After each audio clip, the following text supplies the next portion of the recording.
Okay, we had Rachel talk to us before about walkaway, which makes our next speaker's topic incredibly relevant and especially important.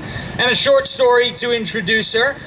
During Brett Kavanaugh, we all remember what happened to him and what they're still trying to do to him. I finally changed my party affiliation. It didn't affect how I voted the last couple years, but I finally changed it. As I mentioned before, I was a victim of the liberal indoctrination process known as our education system.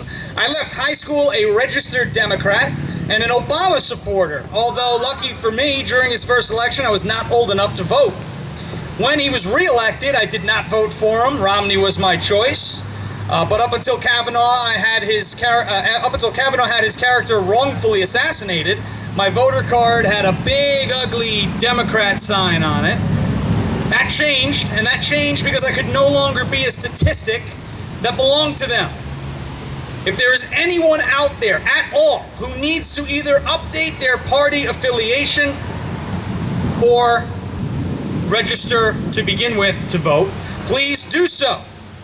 If you are from a state like the state that I come from, New York, governed by one of the worst governors in the entire country, who just gave himself a pay raise, Andrew Cuomo, he's horrible. That requires you to be a member of a party to vote in its primary, make the change. Our next speaker is here to talk to you about voter registration, among other things, and how important that is. And I'm excited to turn it over to her, as I've seen what she could do with a microphone in her hands. We worked together at a rally in New York City back in March, and have been working together in the United for Trump 2020 group ever since. She joined the Republican Party and began her political activism in 2016, inspired by the election, the legitimate election, no collusion, of Donald J. Trump. No collusion, believe me. It's a witch hunt, I have to tell you, it's a witch hunt. She started as the personal assistant to the office manager of the GOP headquarters in Syracuse, New York, where she learned the ropes of the political arena by supporting local candidates, by running petitions, phone banking, and organizing events, among many other functions. She is the deputy regional director of the Central New York for Trump and runs all social media for Syracuse, Trump rallies, and CNY social events. She recently relocated to New Milford, Connecticut, where she has been appointed as a new member of the New Milford Republican Committee, heavily involved in CT 30th State Senate District Republicans group. She is working extremely hard to expand the Republican base through various training seminars to gear up for the crucial 2020 race and beyond. In short, she knows what she's doing, and she's a force to be reckoned with if you're a liberal. Please welcome Lisa Joseph.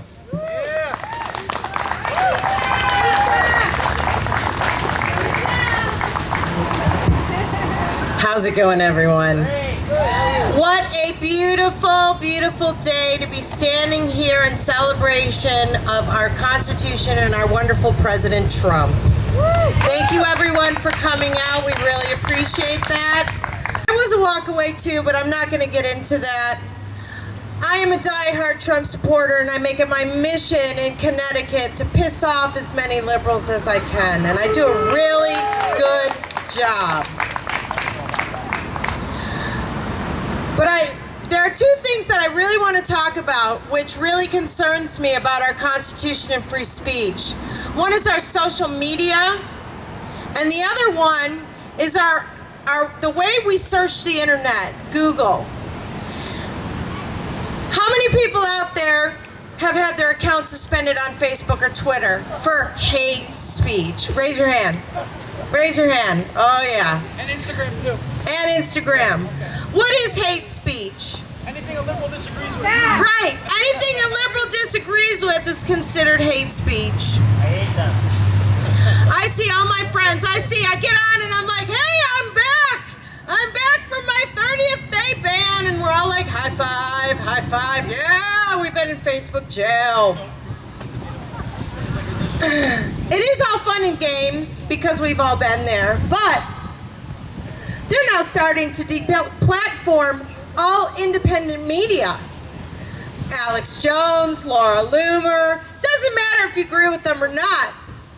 If you don't think they're not coming after everybody until only the government controls the narrative and the state-sponsored national news you look at night runs the government, you're living in la-la land.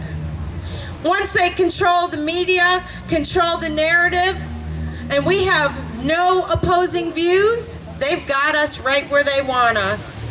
So we need to make sure we tell President Trump, please, President Trump, free us, free our First Amendment from the grip of social media. Now, how many of you people have gone on Google and Googled something like, oh, I don't know, say President Trump, and the word idiot comes up, or anything else? I don't know about you, but I cannot trust Google anymore.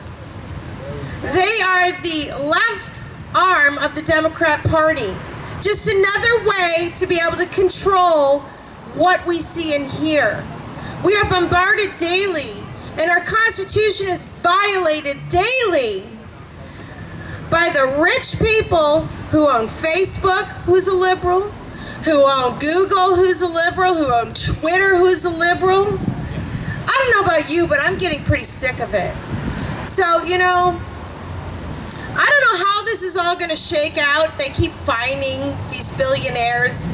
Oh, let's fine them a couple bucks. It's like, okay, here's my chump change out of my pocket. So what do? What do we do to stop the erosion of our First Amendment rights? We got to vote. And the only way we're going to be able to vote and win in Connecticut is if we do some serious voter registration. They outstrip us 2-1 in voter registration. And the only way to get this state back is by getting out there and registering voters. Now, I don't know about you, but I do have a few liberal, not really liberal, but more blue dog Democrats left in my life. And after what's happened this week with this other impeachment crap that they're trying to pull, even the moderate Democrats are starting to wake up. So now is the time. If you have any liberal Democrats in your life, or moderate Democrats, or blue dog Democrats, now is the time to have the conversation. Have you had enough of these liberal policies yet? Has your speech been banned enough? Is it time to stand up and take our country back from these control freaks who want to do nothing but have power over our lives? And get them, if you can't get them to register Republican from Democrat because they're afraid, and there are people that are afraid out there, to come out in support of Trump. At least convince them to vote in the polls. Pulling that lever is the only thing that matters in 2020. Because we are going to beat these liberals. And they are going to come after us harder than ever before. And we are going to have to stand there and toe the line. We are going to have to stand there and take the brutal attacks. And guess what? I'll be standing in the front line. I will not let liberal policies silence me, ever. And I know the people that come to these rallies, we are the die-hard constitutionalists. We are the die-hard Trump supporters. We are the die-hard Republicans that's willing to stand up for the rest of our party who is too afraid. And I know that we're going to win in 2020 at the rate we're going, especially if Elizabeth Warren, Pocahontas, Hiawatha, if she is the candidate, because I do believe Biden's going down. He can't even put two sentences together. I can't even understand him. I have to get drunk in order to understand what he's saying. Only a drunk person can understand that craziness coming out of his brain. His dentures fell out. You see that? Dentures fell out, yeah. Well, the liberals have no one to lead them. No one to lead their socialist agenda but people like Elizabeth Warren and Bernie Sanders. And I don't know about you, but I like to walk my dog and not eat it. I don't know about the rest of you. So I know it's been a very long day today, and I really appreciate everybody coming out. And, you know, we just got to keep doing what we're doing. Even if nobody hears us, even if we're just in our own little bubble here, and even if only our friends who are already Trump supporters, that's the only people that hear us, there is always a chance that we will get that one person on the fence that will go do some research. Let's Google Trump rallies, or let's Google this. Well, I wouldn't Google it, I'd probably DuckDuckGo it. We have a chance if we keep speaking out and not letting them silence us. We will get more Americans on board. We really will. I really have faith in that. I really believe that most Americans are asleep. Most Americans, they don't realize what's going on.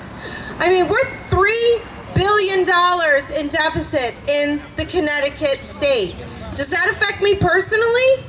Do I see it in my day-to-day? Oh my God, we're $3 billion in deficit. Does that affect me? No. No. Who thinks about that on a day-to-day basis? Nobody. Nobody. When we have no money left and our credit is gone, we might start to feel the pain, right? You know, we just have to keep going. And I know, you know, I get tired sometimes. I get really tired fighting with the liberals. I get really tired of hearing the stupidest things that they can say come out of their mouths.